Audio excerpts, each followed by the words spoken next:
नमस्कार दोस्तों, हमारे चैनल पे आपका बहुत बहुत स्वागत है। राजस्थान कर्मचारी चयन बोर्ड ने आज वापस एक भर्ती विज्ञापन जारी कर दिया है।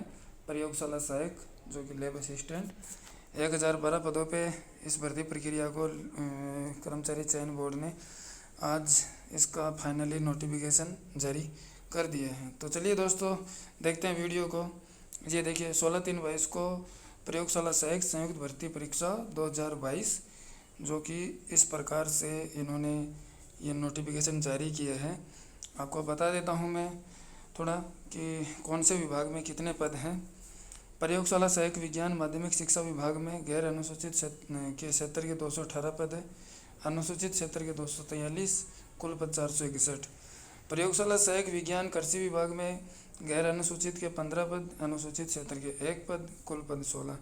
प्रयोगशाला सहायक विज्ञान कॉलेज शिक्षा आयुक्तालय में 282 पद, गैर अनुसूचित क्षेत्र यानी कि नॉन टीएसपी, अनुसूचित क्षेत्र यानी कि टीएसपी 26 पद, कुल पद हैं 308।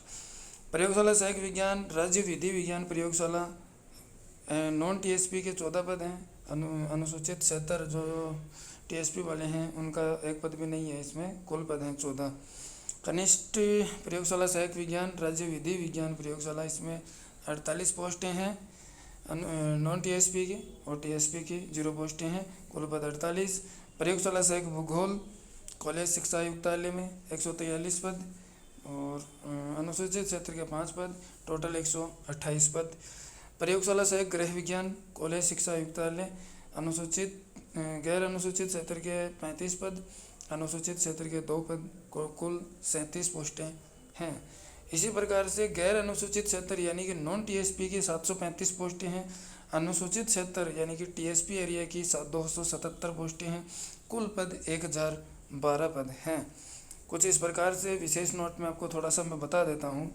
आवेदक चयन के बाद जिस विभाग में प्रयोगशाला सहायक विज्ञान कनिष्ठ प्रयोगशाला सहायक विज्ञान के पद पर पदस्थापन चाहते हैं उन विभागों तथा माध्यमिक शिक्षा विभाग, कृषि विभाग, कॉलेज शिक्षा आयुक्तालय, राज्य विधि विज्ञान प्रयोगशाला की प्राथमिकताओं का क्रम ऑनलाइन आवेदन में निर्धारित कॉलम में अवश्य भरें। विद्यार्थियों, आपको फॉर्म भरते समय प्रीफरेंस दी जाएगी। जो ये प्रीफरेंस हैं 7, ये 7 प्रीफरेंस आपको दी जाएगी। जो नॉन टीएसपी वाले हैं उनको ये प्रीफरेंस ये जो है नॉन टीएसपी की है ये नहीं दी जाएगी, और जो टीएसपी वाले हैं उनको ये दोनों दी जाएगी। तो कुछ इस प्रकार से है, तो ये आपको भरना है और सटीक से भरना है। जिसमें ज़्यादा पोस्टें हैं उस हिसाब से आप जिस प्रकार से फॉर्म लगाते हो उस हिसाब से आपको ये फॉर्म भरना है। आगे की जानकारी लेते हैं दोस्तों। ये जनरल सामान्य प्रक्रिया है कि आपके पास में एसएसओ आईडी होनी चाहिए, अगर नहीं है तो आप नई एसएसओ बना सकते हैं।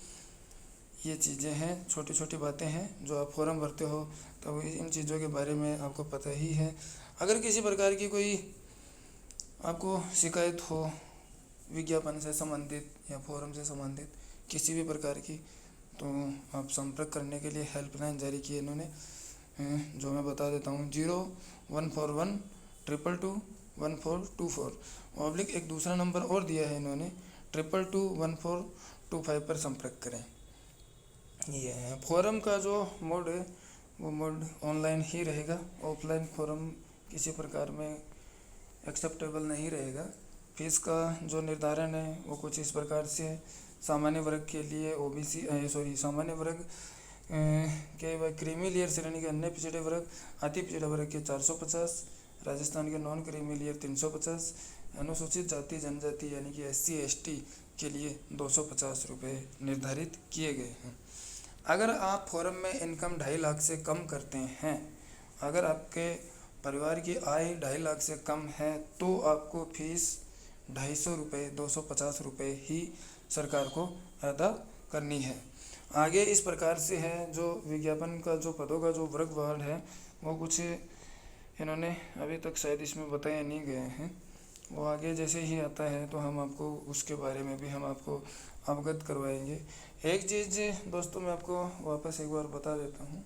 अगर आपके पास में जाति प्रमाण पत्र नहीं है, SC/ST OBC EWS चारों के लिए SC/ST OBC और EWS, अगर आपने अभी तक जाति प्रमाण पत्र नहीं बनाया है तो आप अपना जाति प्रमाण पत्र आवश्यक रूप से बनवा लें। अगर आपका कल को अगर आपका नंबर आता है और अगर आपके पास में फॉर्म भरने की अंतिम तिथि से पहले का अगर कोई जाति प्रमाण पत्र नहीं है तो आप अपना जाति का प्रमाण नहीं दे पाएंगे। इसलिए आप अपना जाति प्रमाण पत्र अवश्य बनवा लें। ये बात एक विशेष सूचना, क्योंकि सरकार ने ये जो एडवाइजरी है ये सभी भर्तियों के लिए जारी कर दी है, इसलिए ये इस बात को आप विशेष रूप से ध्यान में रखें कि अगर आपके पास में जाति अगर नहीं है, क्योंकि मूल निवास की जो वैधता है वो 10 साल की होती है, जाति प्रमाण पत्र की वैधता 1 साल की रहती है। इस वजह से आपको स्टेट का जाति प्रमाण पत्र बनवाना अति आवश्यक है। इसी प्रकार से जो उत्कृष्ट खिलाड़ी हैं उनके लिए जो कर्मचारी चयन बोर्ड का जो डेटा रहता है वो कुछ इसी प्रकार का रहता है लगभग सभी भर्तियों में। अंतर्राष्ट्रीय खेल संस्था, टूर्नामेंट, चैंपियनशिप वगैरह, अंतर्राष्ट्रीय ओलंपिक समिति, एशिया ओलंपिक परिषद, दक्षिण एशियन ओलंपिक परिषद, राष्ट्रमंडल खेल, अंतर्राष्ट्रीय ओलंपिक समिति से संबंध, अंतर्राष्ट्रीय खेल परिसंघ, एशिया ओलंपिक परिषद से संबंध, एशियन खेल, अंतर्राष्ट्रीय स्कूल खेल परिसंघ, एशियन स्कूल खेल परिसंघ, ये स्पोर्ट्स के जो सर्टिफिकेट होते हैं, सरकार का कहना ये है कि इनमें से आपके पास में कोई अगर स्पोर्ट्स का सर्टिफिकेट हो तो आप इस स्पोर्ट्स वाले कॉलम से भी आप अपना फॉर्म अप्लाई कर सकते हैं, जिसके लिए आपका आरक्षण निर्धारित किया जाता है। आगे सूचनाएं कुछ इस प्रकार से हैं, ये देखिए। ये जो जाति विवाह संबंधित ये जो सूचनाएं हैं ये कुछ इस प्रकार से हैं, जिनको आप आराम से देखें। वीडियो को पूरा समझ में नहीं आए तो आप पॉज करके देखें, बट वीडियो का पूरा देखोगे तभी आपके पास आपको समझ में आएगा। अगर आपने स्किप किया है तो आप कहीं पे मिस कर दोगे तो हो सकता है आपको पूरी जानकारी ना मिले। इस वजह से आप वीडियो का पूरा देखें। अभी यहाँ पे देखिए, आप पात्रता व शैक्षणिक योग्यता पद कोड 1 माध्यमिक शिक्षा विभाग के प्रयोगशाला सहायक विज्ञान के लिए जो विषय होने चाहिए वो कुछ इस प्रकार हैं। वैकल्पिक विषयों के रूप में निम्नलिखित विषयों में से कम 3 विषयों के साथ सीनियर सेकेंडरी आपके पास में होनी चाहिए। सूक्ष्म जीव विज्ञान, जैविक प्रौद्योगिकी, जैव रसायन विज्ञान, भौतिक विज्ञान, रसायन विज्ञान, जीव विज्ञान और गणित, तो इस प्रकार से होने चाहिए। हिंदी का ज्ञान आपको आवश्यक रूप से होना चाहिए। अगर कोई बच्चा अगर अदर स्टेट से देख रहा है, चाहे गुजरात से हो, चाहे एमपी से हो, चाहे मध्य प्रदेश से हो, कहीं से भी हो, अगर वो देख रहा है तो उनको आपको देवनागरी जो हिंदी भाषा है वो आपको आवश्यक रूप से आनी जरूरी है, ये आप ध्यान रखें। दूसरा इसमें है पद कोड 2 से 5 प्रयोगशाला सहायक विज्ञान व कनिष्ठ प्रयोगशाला सहायक विज्ञान के लिए। इसमें यह दिया गया है कि किसी मान्यता प्राप्त बोर्ड से विज्ञान विषय के साथ सीनियर सेकेंडरी या उसके समतुल्य परीक्षा, आपके पास में 12वीं की मार्कशीट होनी चाहिए साइंस के द्वारा, विज्ञान के द्वारा।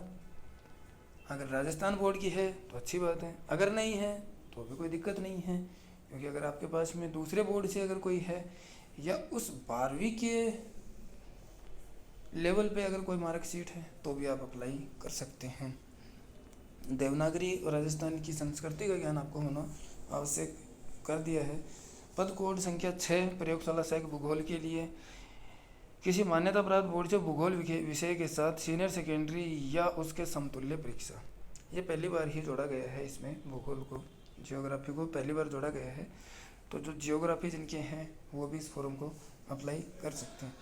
पद कोड संख्या 7 प्रयोगशाला सहायक गृह विज्ञान के लिए किसी मान्यता प्राप्त बोर्ड से गृह विज्ञान विषय के साथ सीनियर सेकेंडरी या उसके समतुल्य परीक्षा, ये है। इसमें गृह विज्ञान होनी चाहिए आपके पास में 12वीं में। कुछ इस प्रकार से ये है। ये जो अन्य योग्यताओं में जो सामान्य जानकारी है स्वास्थ्य से संबंधित और चरित्र से संबंधित, कि आपका चरित्र सही होना चाहिए, स्कूल विश्वविद्यालय का आपका चरित्र प्रमाण पत्र आपको इनको देना होगा कर्मचारी चयन बोर्ड को जिस टाइम पे आप ज्वाइन करेंगे उस टाइम पे। नागरिकता, राष्ट्रीयता, ये जो है ये नॉर्मल जो प्रक्रिया है ये वो है।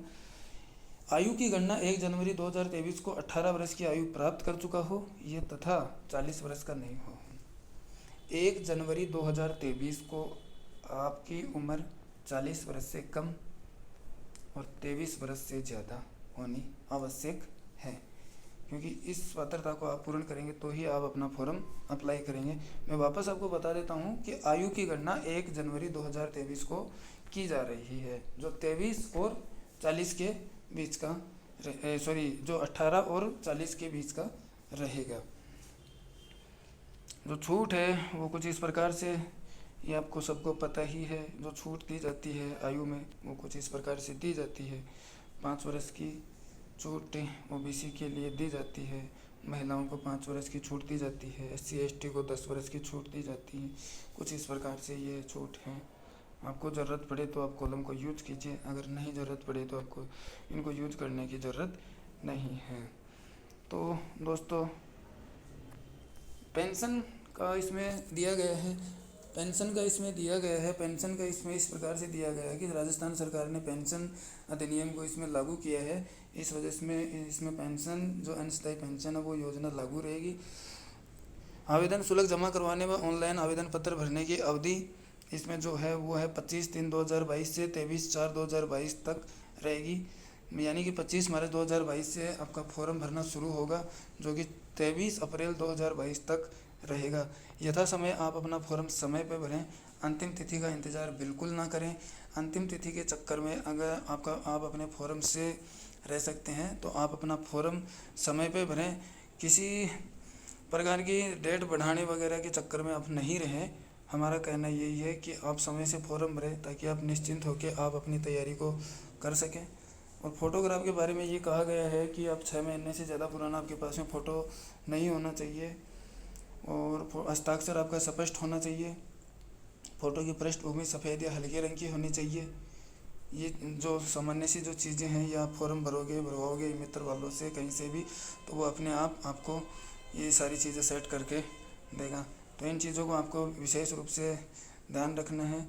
जो संशोधन फॉर्म में जो संशोधन करने की जो प्रक्रिया है वो इस प्रकार से रहती है कि फॉर्म की अंतिम तिथि के 7 दिवस तक आप फॉर्म में अपने में संशोधन कर सकते हैं 300 रुपये देके।